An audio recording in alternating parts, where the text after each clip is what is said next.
The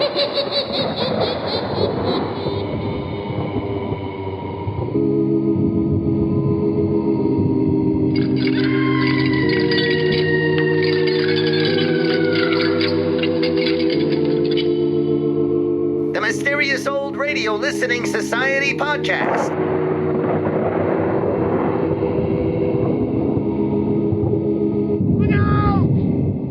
Welcome to the Mysterious Old Radio Listening Society, a podcast dedicated to suspense, crime, and horror stories from the golden age of radio. I'm Eric. I'm Tim. And I'm Joshua. We love mysterious old-time radio stories, but do they stand the test of time? That's what we're here to find out. Yours truly, Johnny Dollar. Debuted on CBS February 11th, 1949. Described as America's fabulous freelance insurance investigator, Johnny Dollar narrated each story in the form of an action-packed expense account. Many actors portrayed Johnny Dollar over the program's 12-year run. The very first was Dick Powell, who recorded the show's initial audition episode but turned down the role in favor of the lead in Richard Diamond. Charles Russell originated the role on air and portrayed the character until Edmund O'Brien took over on February 3rd, 1950. Subsequently, Dollar would be played by John Lund. CBS canceled the series in 1954, only to revive it again in 1955 with a new man in the lead, Bob Bailey, best known for his portrayal of George Valentine in the comedy-turned-detective series Let George Do It. In 1960, CBS moved production of Yours Truly, Johnny Dollar, along with the significantly scaled-back version of Suspense, from Hollywood to New York. Bailey bowed out, preferring to stay in California. He was replaced by Bob Reddick and later by Mandel Kramer.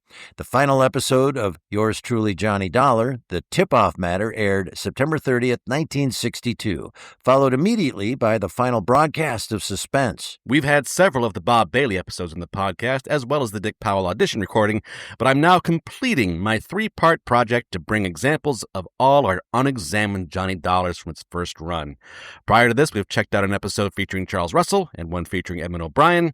Today we'll be listening to John Lund starring as Johnny Dollar. This is The Chicago Fraud Affair from Yours Truly, Johnny Dollar, first broadcast November 4th, 1950. It's late at night, and a chill has set in. You're alone, but the only light you see is coming from an antique radio. Listen to the sounds coming from the speaker, listen to the music, and listen to the voices. From Hollywood, it's time now for John Lund as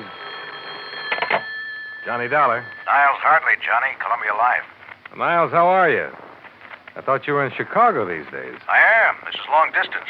We have one here that's a pip. Tell me about it. One of our brokers wrote a $50,000 straight life policy on a man named Lane. Mr. Lane up and dropped dead a couple of days ago.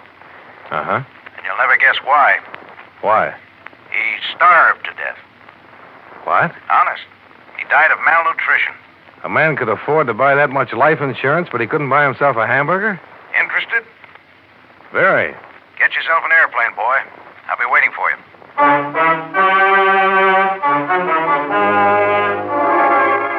John Lund in a transcribed adventure of the man with the action-packed expense account. America's fabulous freelance insurance investigator. Yours truly, Johnny Dollar.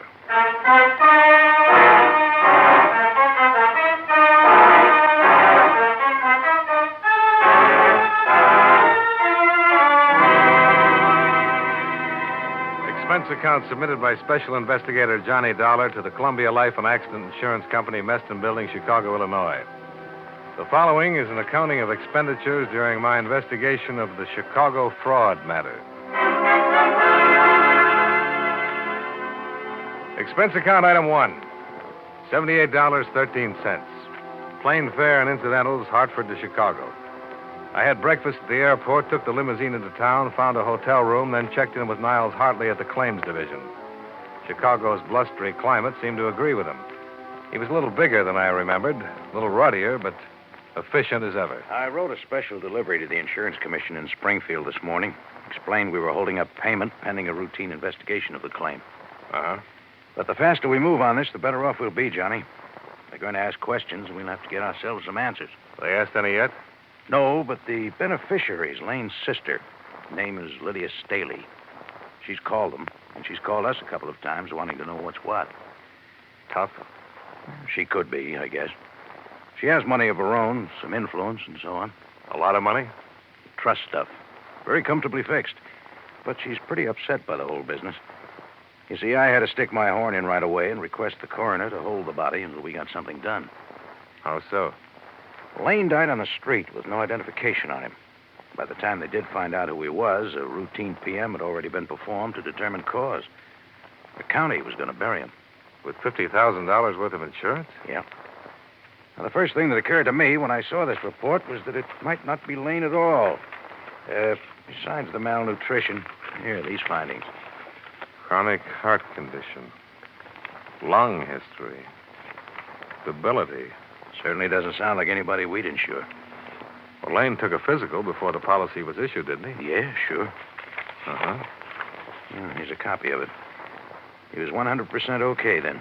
How could he pass it with all these things wrong with him? Good question, Johnny. Like to find the answer? Yeah. What's that doctor's name? Dr. Walter Unger, Suite 1932, Michigan Building. Expense account item 2, $3.50. Taxi fare through Chicago's slushy streets to the offices of Dr. Walter Unger, who had been licensed to practice medicine in the state of Illinois in 1946. He was a Northwestern University medical school graduate. And I'd give him the service. Married, had 2 children, and lived in Glencoe, a North Shore suburb. Day and night. His income and practice, according to report, were average. Well, good. Yes, drop in tomorrow. Goodbye. I'm sorry, Mr. Dollar. You were saying... I'm from the Columbia Life Insurance people, Doctor. Claims Division. I'd like to get some information about a man you examined on July 14th of last year. All right. I hope this won't take long. What is it you want to know? The man's name was Christopher Lane. You happen to remember him? Christopher Lane. No, I can't say that I do, Mr. Dollar. What about him? Well, first I'd like to know, is this your signature? Yes. Those are my letterheads. I suppose that's my signature. Aren't you sure? How many people are certain of their signatures? It looks like mine, Mr. Dollar. I can't say for sure that it is or isn't. Well, assuming that it is, what about these notes? Are these in your handwriting? Yes, I would say that was also my handwriting. Mr. Dollar, I'd appreciate it very much if you'd get on with whatever business you have here. According to this, you gave Mr. Lane a complete physical and pronounced him sound. I did. Anything unusual about that? He died 2 days ago, Doctor. I wish you insurance people would buy some books on heart diseases and read them and know them and not take up valuable time. Look here. This patient was 41 years old. If he had no heart condition when I examined him, and obviously he didn't, according to my cardiographic findings, it's entirely reasonable to assume that he could have developed one in a very short time. You people gauge that in your premium. Mr. Lane didn't die of heart trouble, Doctor. He died of malnutrition. Malnutrition? That's what the pathologist at the coroner's office says. Here, look for yourself. Well, he should know. Was it possible for you to overlook that condition at the time you examined him? No. No, if he'd been suffering from malnutrition in any degree, I would have discovered it. According to the coroner's report, he'd been ill for a year or better. Can you explain that, Dr. Unger? No, I can't explain that. I wish I could.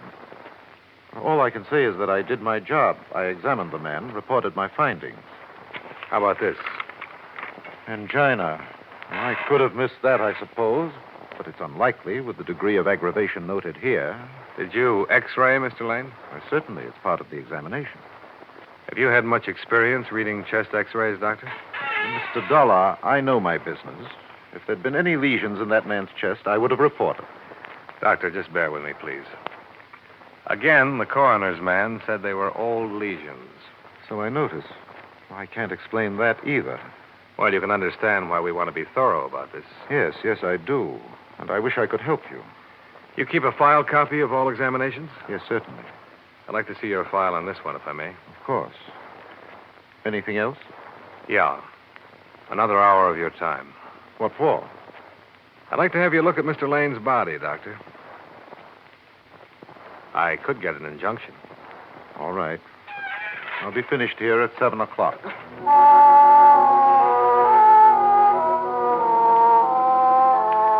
Expense account item 3, $6.50. More cab fare. to and from City Morgue. Dr. Unger viewed the mortal remains of Christopher Lane and was unable to state definitely whether he'd ever seen the man. The next day, all of the personnel connected with Dr. Unger's office made a trip to the morgue. None of them recognized the body either.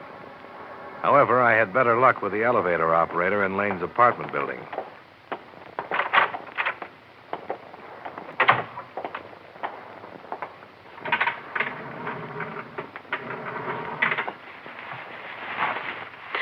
Oh. You ever seen this man before, Miss Shattuck? Yeah. Yes, sir. That's Mr. Lane, apartment 2338. You're positive? Oh, yeah. I've seen him every day for almost 2 years. Okay. Want to smoke? I want to get out of here. Sure. I don't know why I'm acting this way. I've seen him that way 100 times. What? I mean, almost like that, out, stoned. Only I guess it's because I knew he was just drunk then, not dead. Oh, I see. Well, he was crazy. Was he? Yeah, carrying on the way he did. Oh, feels good to be out here again, cold enough. Yeah. I'll take that smoke now, Mr. Dollar. Oh, sure. Thanks. Yeah, he used to get up around 10 every morning. I'd take him downstairs. He'd look awful, but he was always kind of nice, polite, you know. Mm-hmm. He'd go out to the store and come back in a little while with a sack of groceries, a pint of milk for his cat, some donuts for himself, and some booze. Then he'd just lock himself up in his apartment, stay there all day. Drinking? Oh, yeah. Fried to the ears by noon. I think it was wine.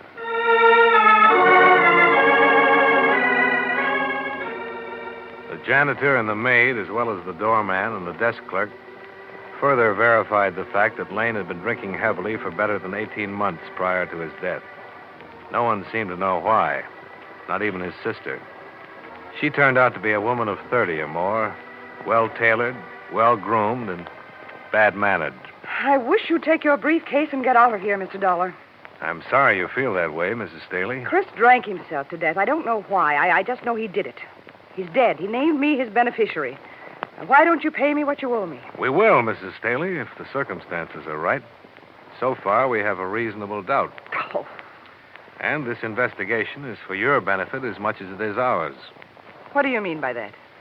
When we've satisfied ourselves one way or the other, your claim can be settled. Well, what is it you want to know? I haven't seen my brother in over a year. I can't tell you anything about him. Were you on good terms with him? Of course I was. Left me his insurance money, didn't he? Understand you're a widow, Mrs. Staley? I don't see what bearing Do you that have any has- dependents?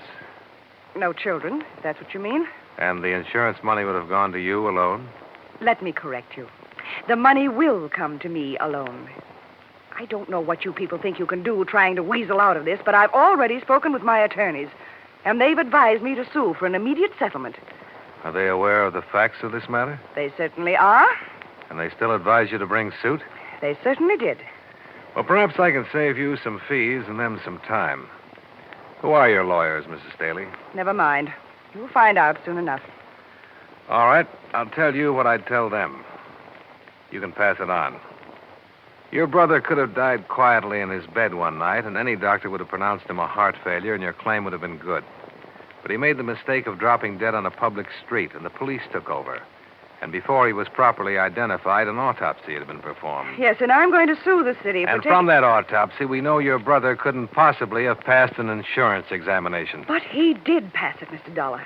He came to me the day after he'd taken the exam and told me I was his beneficiary. You said you hadn't seen him for over a year. He took the exam last summer. All right. I saw him that one time. He might have come to you, but he didn't come to you about passing that exam. Now, listen here. Your brother never took that exam. What? Someone went up to the doctor's office and took it for him. Mrs. Staley, we aren't fools.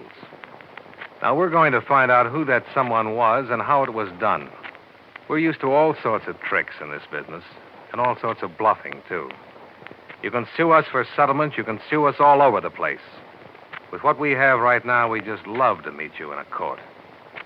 I'm talking facts to you, Mrs. Staley, and I wish you'd talk them to me. Get out of here. Get out of here, you cheap snooper, before I call a policeman and have you thrown out.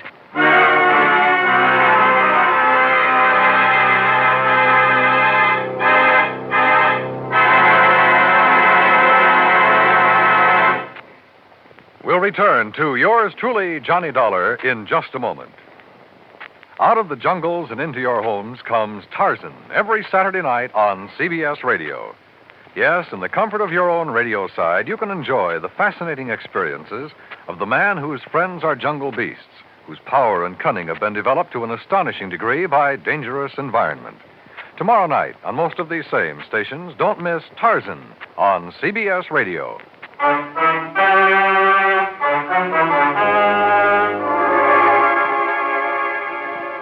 Now, with our star, John Lund, we bring you the second act of yours truly, Johnny Dollar.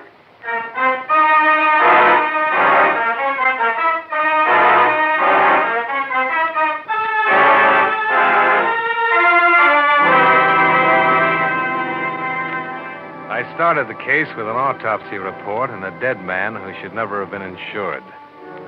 The doctor who examined him and passed him couldn't explain why. His sister, the beneficiary, explained even less.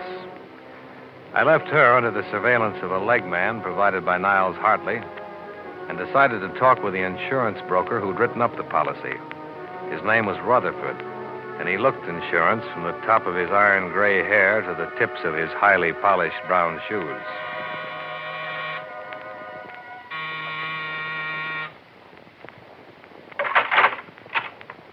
I suppose you're Mr. Dollar? Mr. Rutherford? Yeah, come in. I was surprised when you called me. We're trying to wrap this thing up, Mr. Rutherford. I understand. I'll tell you, I've been writing insurance for 17 years, Mr. Dollar, and this is the first time anything like this has ever occurred to me. Sit down. I believe you, Mr. Rutherford, and your record. Oh? You've looked into me? Well, you know, we have to on a thing like this. Just a matter of routine checking. Yeah. I'm here to find out all I can about the circumstances under which you sold the policy to Mr. Lane. Mm-hmm. He was a bachelor. He lived in a fairly nice apartment on the Gold Coast. No dependents. I'd like to know what made him a prospect. Well, actually, it's more of a personal thing, I suppose. Mrs. Rutherford and I were interested in buying a home in Wilmette a couple of years ago. It was one we liked on Sheridan Road. The agent happened to be this man, Lane. That's how we became acquainted. Oh? Lane was in the real estate business, on and off. Actually, he didn't really have to work for a living at all. He had a fairly comfortable income from trusts set up by his father. Did he do very well in real estate? Well, I don't really think so. I don't think he worked hard at it. You met him when you were out to buy a house. Did you buy it? No. My wife died suddenly, and I had no need to buy a house. But he bought insurance from you. Yes, eventually. You say this was a couple of years ago. Mm-hmm. Did you try to sell him right away? Oh, I don't recall. I called him now and then, had him over for dinner. I was surprised, frankly, when he decided to buy. Uh-huh. What kind of a man was he? What do you mean? Well, your opinion, Mr. Rutherford. Well, just a client, Mr. Dollar. I treated him the same as any other client. How did he look? Hmm? Oh, pale, thin, healthy, emaciated. What? He looked fine to me. I noticed you arranged for the examination. Yes. How well do you know Dr. Unger? Just slightly. You know, the physician is supposed to be an impartial third party, and when a client has to be examined by a physician, I send him to Dr. Unger, that's all. I get a Christmas card from him every year. I see. You say you had Lane over for dinner a few times. Yes, when my wife was alive. Did he drink much on those occasions? I don't recall. Why? His malnutrition resulted from an alcoholic condition. All drinking, no eating. Lane, an alcoholic? He sure was. Had been for years. Can I use your phone? Well, yeah, help yourself.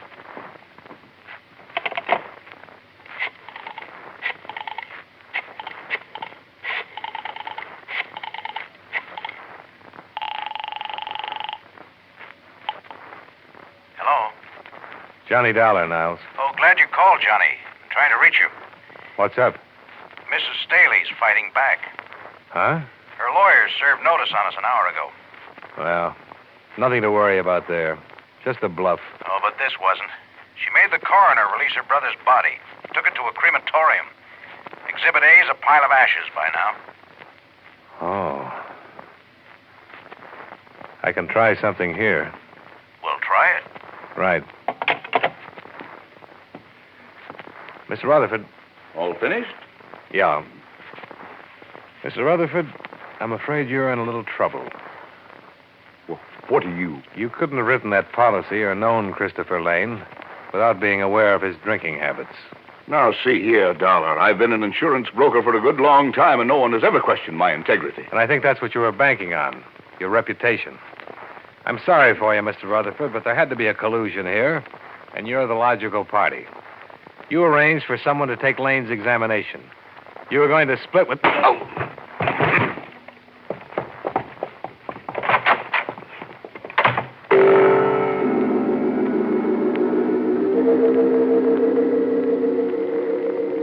In the 3 minutes it took me to get my breath inside of me and my feet under me, he was well away and out of sight. I used his telephone a second time. I told Niles Hartley what had happened and then made a beeline for Lydia Staley's place. What do you want? I'm here to tell you about all the trouble you're in, Mrs. Staley. Rutherford's given it away. Given what? What are you talking about? About an insurance policy that was written up and issued in your brother's name under fraudulent circumstances. You're the one who stood to gain most, but you had to have help to pull it off. Rutherford helped you. I don't know anybody named Rutherford. Now, look here, No, you look here. Rutherford just slugged me and beat it, but he isn't going to run far. Principally because he doesn't know how to run. He'll cool off, and he'll begin thinking about all this business in a new light. A few minutes ago, it dawned on him what he'd done. He'd kicked his whole lifetime right out the window. He's been found out. He's lost all around. And he's going to be mad. And you're the one he's going to be mad at. I told you I don't know anybody named Rutherford. Well, then I'll tell you. He'll probably want to kill you. Oh. Do we talk now? I don't see why. I've done nothing wrong. Who took that physical for your brother? He took it himself. You got your brother drunk enough to sign the insurance papers, didn't you? I had nothing to do with them. Okay, Mrs. Staley. We'll get it all from Rutherford. Yes. Why don't you do that? In the meantime, I hope you sleep well, knowing what you've done. I've done nothing. And you'll never prove any of these things you've been saying. Never. And for 2 days, it looked as if she might have been right. There was no way to involve Mrs. Staley without a statement from Rutherford. In the name of the company, Niles Hartley filed charges on attempted collusion against him, and a warrant was issued. The Chicago police were unable to find him anywhere. His apartment was watched 24 hours a day, as well as Mrs. Staley's residence. The case was stalemated. We couldn't locate Rutherford, but he found us. Johnny Dollar. This is Earl Rutherford. Where are you? Never mind. Dollar, they all know about me around Niles' office, huh? Just Niles and me. I'd like to explain some things to you so you can pass them on to Niles. I'd like him to know why I did it, and, before I leave town. You won't get far. There's a warrant out for you. I can get away, all right. Rutherford, Columbia doesn't want to prosecute you on these charges. The notoriety would be bad for them. If you'd make a statement, sign it, I think I could talk them into dropping the whole matter. Maybe we'd better get together? Come on over. No, I'll meet you at the Dearborn entrance to the Drummond. 15 minutes? I'll be there. Right.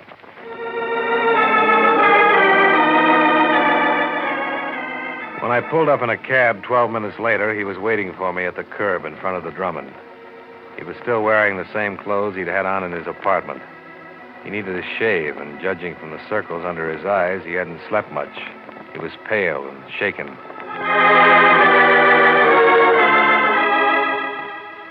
Expense account item 4, 51 cents. Coffee and donuts for both of us. I met Lydia right after Miriam, my wife, died. My children are both grown and married and have lives of their own. I guess I was very lonely. Sure. I became interested in Lydia, and we had a great many things in common. Seemed like the thing to do. I asked her to marry me. Nothing wrong with that. You don't understand. She laughed at me. No, I don't understand. I guess I'm not an exciting man, a witty one, or... She made me feel as though all my life had been hopeless, a waste. And I'd missed a great deal. I asked her, Mr. Dollar, what is it? What do you want out of life? Is that when she brought up the proposition? I guess that's what gave her the idea. The trusts pay her $500 a month for life, and my commissions come to that. We could have lived very comfortably on $1,000, but Lydia talked of traveling, of Europe, of clothes. I don't know, things her family had had once. She wanted $50,000 in cash instead of money just trickling in every month, huh? I suppose so. I didn't understand her motive at first, but go on. Well, she told me about her brother Christopher. He was a drunk. The doctors in New York gave him 2 years. I paid a man $100 to go to Dr. Unger's office and take the physical. What's the man's name? I wouldn't tell you that, Mr. Dollar. He's not involved in anything, and I don't want to get him into any trouble. After Lane was insured, you were going to wait for him to die? That was the general idea. Once I'd done it, it was too late to turn back. I mean, I wanted to at times, but a cancellation on a policy that size would have been hard to explain. You're leaving something out. She had you, didn't she? Hmm? You were the goat. Legally, she was clear, right? Yes. She still is, isn't she? Unless you write all this down, we can hold it over her head to prove collusion. You speak to Niles? He'll go along. The charges will be dropped if you'll make a statement. Okay.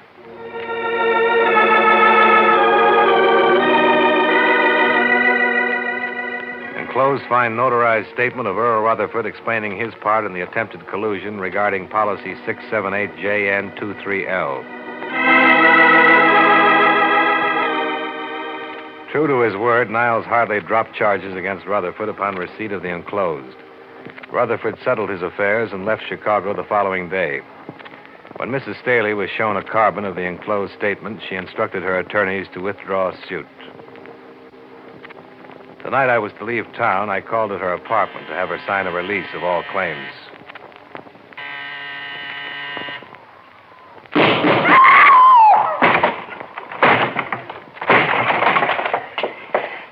Help me, Mr. Dollar. Which way did he go? Help me.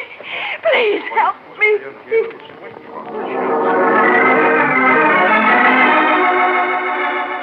I carried her to the couch, did what I could, while startled tenants phoned for an ambulance and the police. After that, I began looking around. I found a dark stain on the windowsill leading out onto the fire escape, and on the floor a blood-stained letter opener. There was no gun anywhere in sight. I decided that if I'd been stabbed with a letter opener, it'd be easier to try 3 flights up to the roof than 14 down to the alley. I was right. Earl Rutherford was hanging over the top ledge of the building, firing down at me. I ducked into a window frame, 1 flight away from him. Get away from me, Dollar! You know I won't, Rutherford. You missed by a mile. You'll have to come down. It's the end of the line for you. Don't do anything foolish! I'm coming up after you. Come on, then. I'll be waiting for you.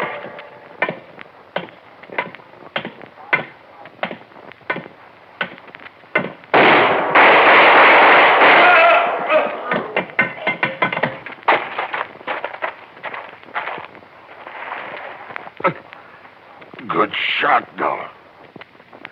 Can you walk? No. Why did you do it, Rutherford? You were clear. You were free. You didn't have to... I didn't tell it all, Dollar. She told me tonight. Laughed at me. Said she was planning to run away with someone else when she got the insurance money. Oh, I see. She just used me all along.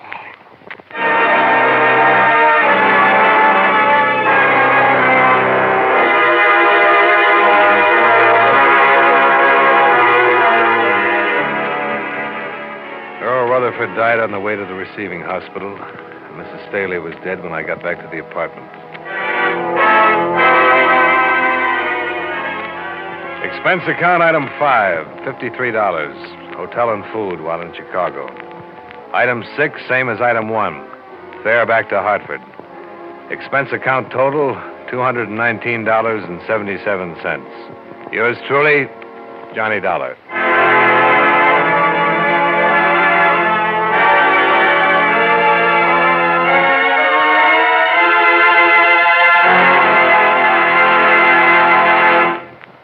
Yours truly, Johnny Dollar, stars John Lund in the title role and was written by E. Jack Newman with music by Eddie Dunstetter.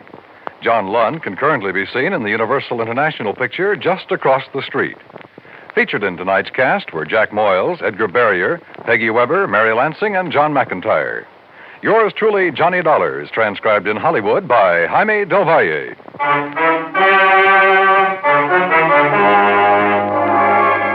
This is Dan Cubberly, inviting you to join us next week at this time when John Lund returns as... Yours truly, Johnny Dollar.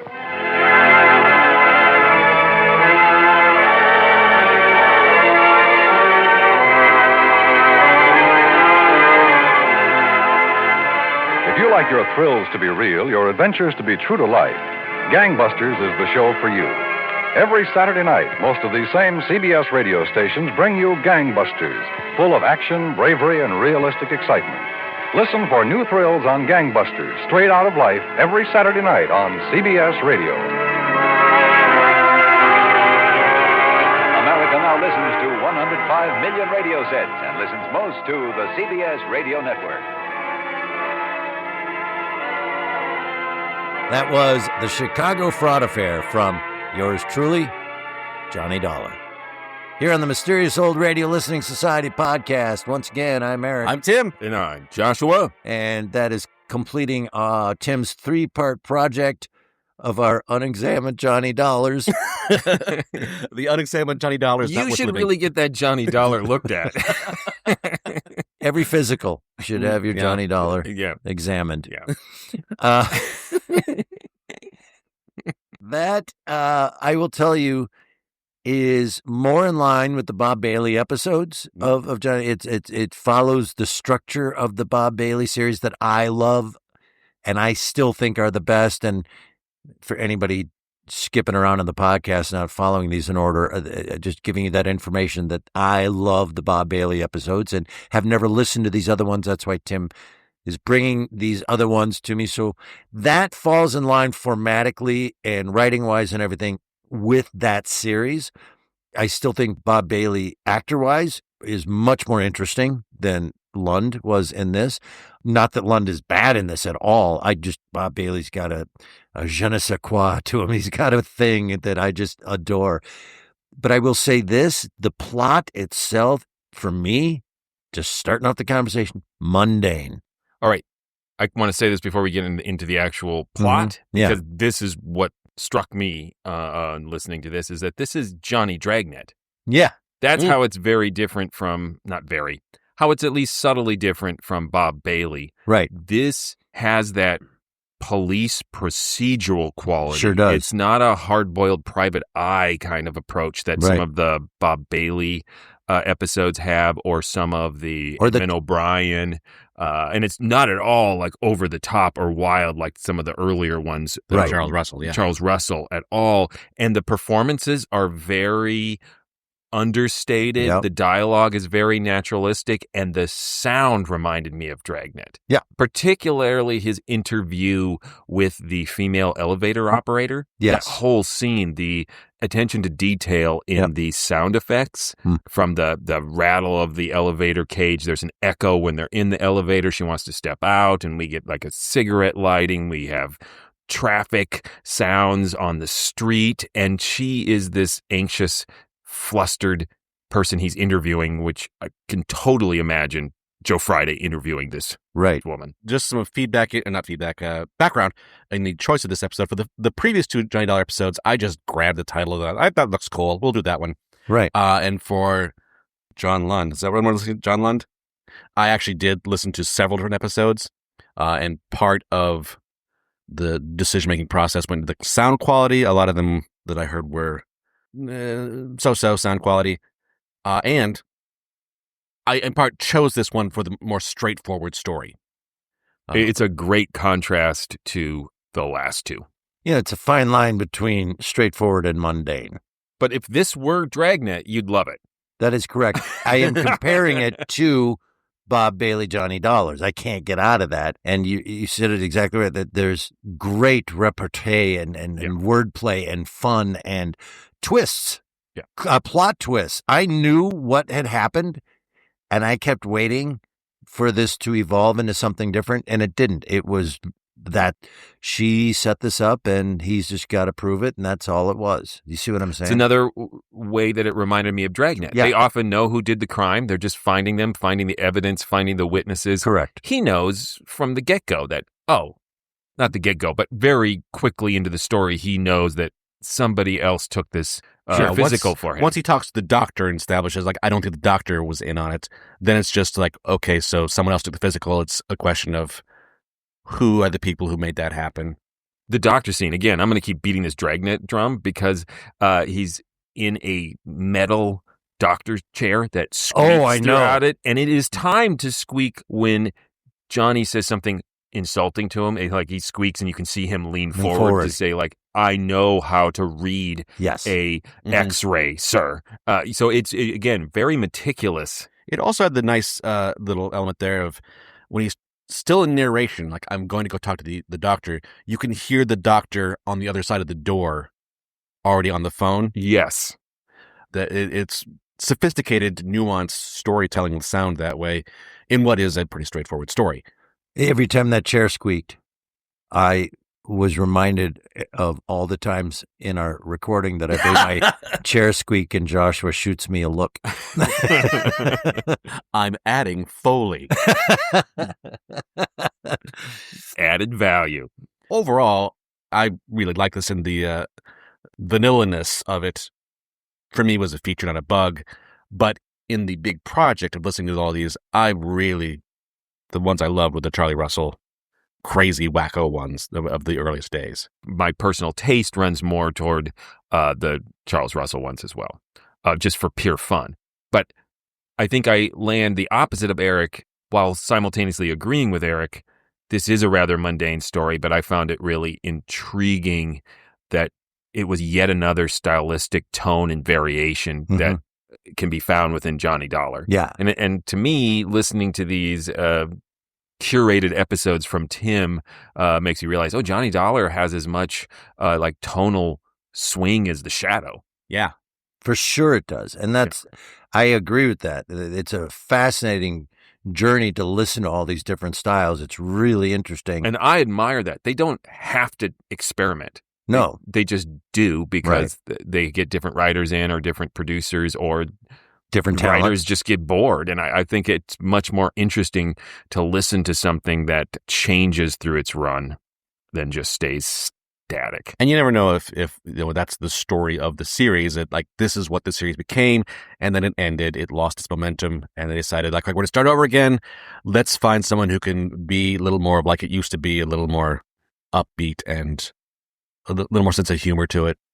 Such a risk if you have something that's well known and you're going to change the formula of it, because the title, yours truly, Johnny Dollar, already well known, famous, well liked, to go in and absolutely change the entire delivery of it, so to speak, is super risky. Yeah, the tone of this absolutely does not match the title of the show. No. Right, which is a little tongue-in-cheek and a little winky, which is little winky.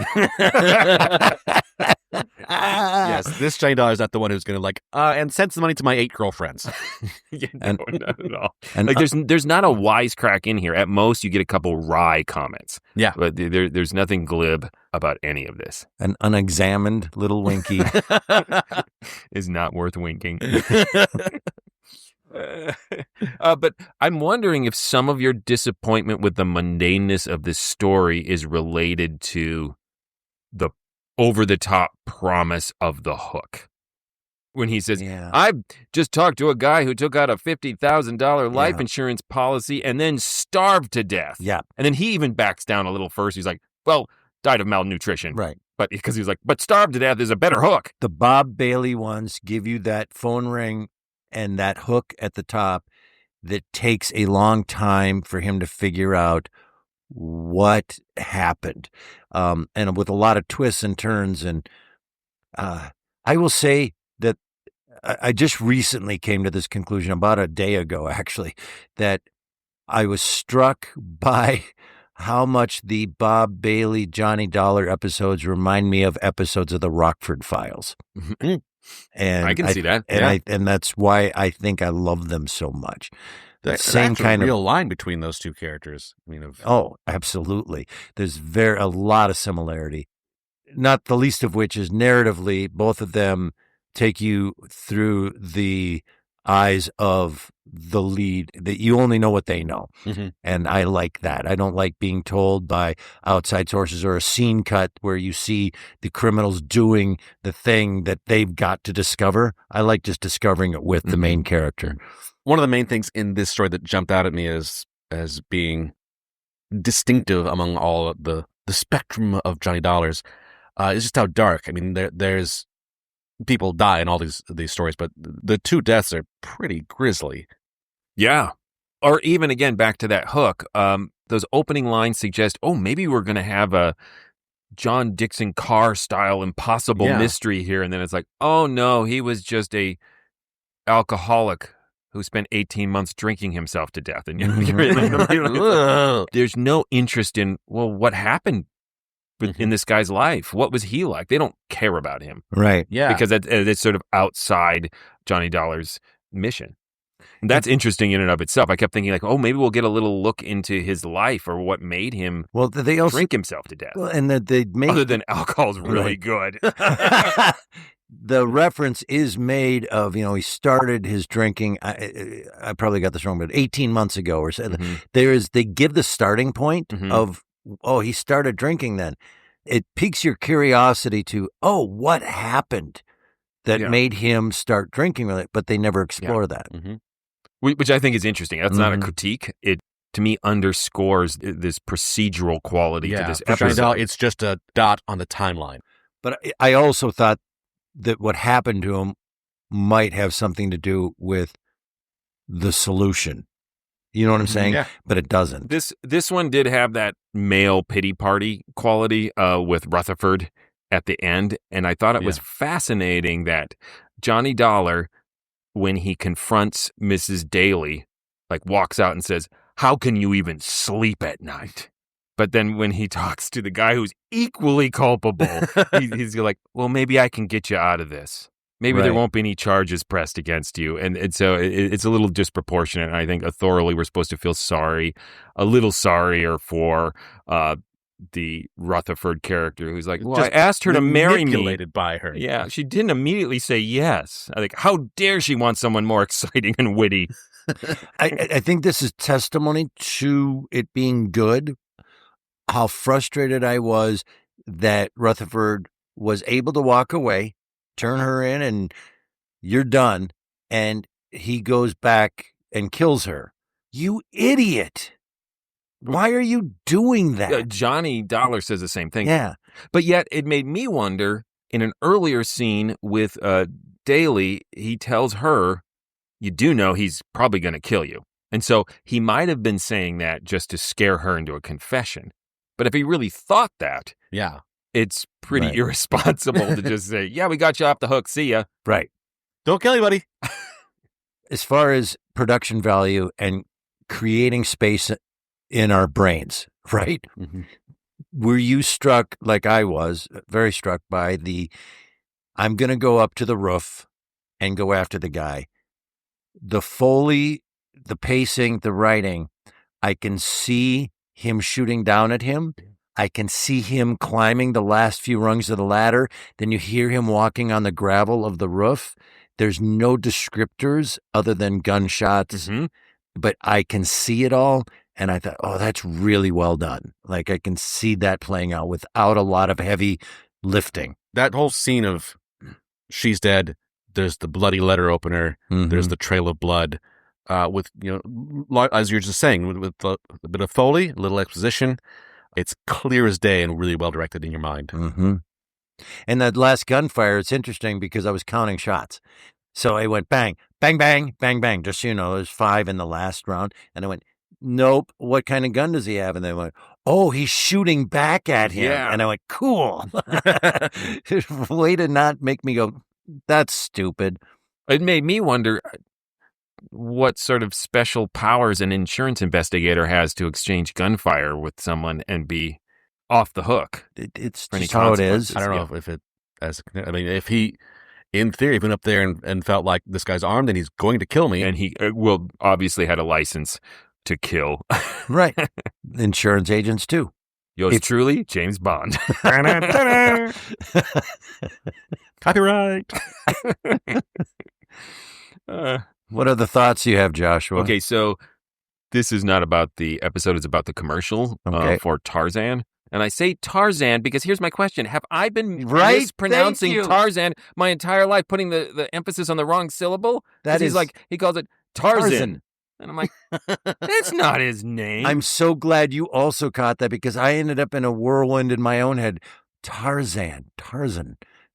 So it wasn't just me. I wonder if there's some copyright issue and they didn't actually I wonder if it, pay for Tarzan. So this is Tarzan.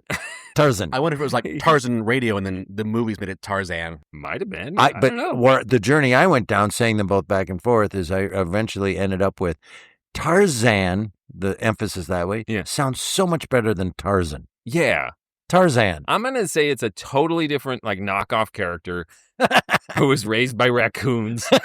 He's just foraging in garbage. I have this right. In an alley. A spondy instead of a trochee. Is that some of your poetry education coming in? Yes. Say that again? Like iambic pentameter from Shakespeare. Yes. An iamb is 2 beats, unaccented one and an accented one. Mm-hmm. Most Western surnames that are 2 syllables are trochees, like yours, Webster. Yeah. Emphasis on the first one. A spondy is emphasis on both. So Tarzan as opposed to Tarzan. But I say Tarzan. That'd be Tarzan. But I say Tarzan. I also say I also say television and TV. I also say that's a whole different. I also say TV, and I get a lot of grief from that from my wife. Do you say TV? Yeah, it's TV. Oh, yeah. TV. My wife, too, but your wife lived in California as well. Yeah. I wonder if it's a TV. Because, Western and then my argument is, what kind of vision is it? It's television. Therefore, the emphasis is on what you're describing. It's television, TV. And she just looks at me and goes, you're wrong. I never get anywhere with this. Sleep on the couch. But it is the sofa.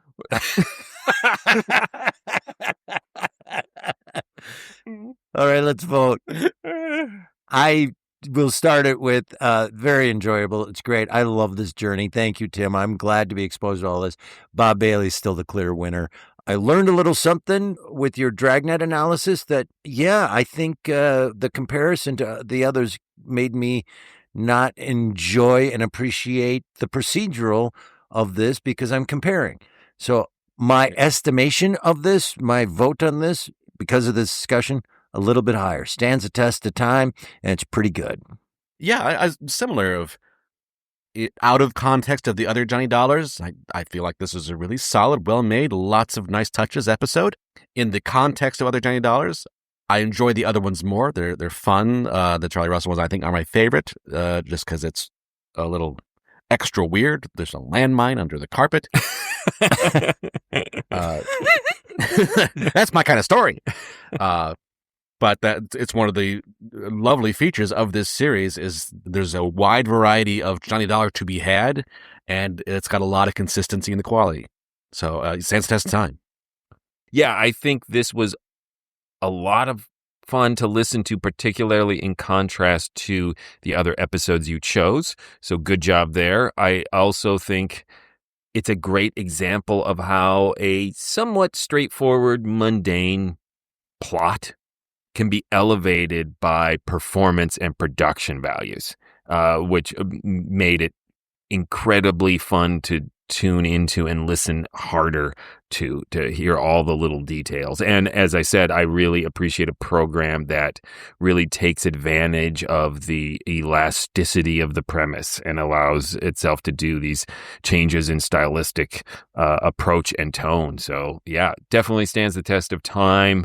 It's always hard to say. It's just a classic. I haven't listened to enough Johnny Dollar, and I just think it helps to prove why Johnny Dollar as a program is a classic and has lasted so long and been such a favorite of old-time radio fans for so long. But is it a classic? Classic! Did you spondy it? That was my That's spondy. Classic! Classic!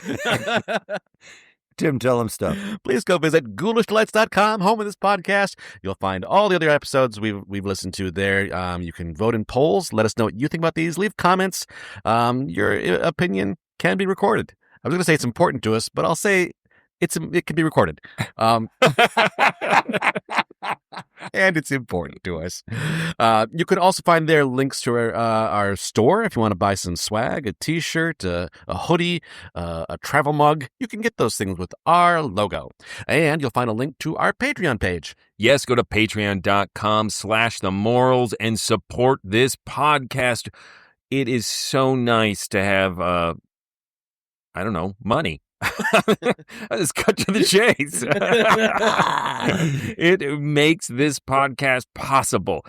That's what we say to our wives when we disappear for an entire evening to record these episodes is like, honey, I'm making some money. This is our ice fishing.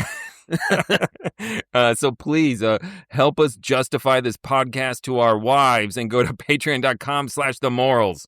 If you'd like to see the Mysterious Old Radio Listening Society Theater Company, we perform classic recreations of old-time radio shows live on stage. We also perform a lot of our own audio drama work. Come see us performing radio drama by going to ghoulishdelights.com and finding out where we're performing, what we're performing, and how to get tickets. If you're unable to go to our shows, which are pretty much monthly, for whatever reason, if you're a Patreon, we record them and the audio is made available to you of our live recording. So another perk of being a Patreon.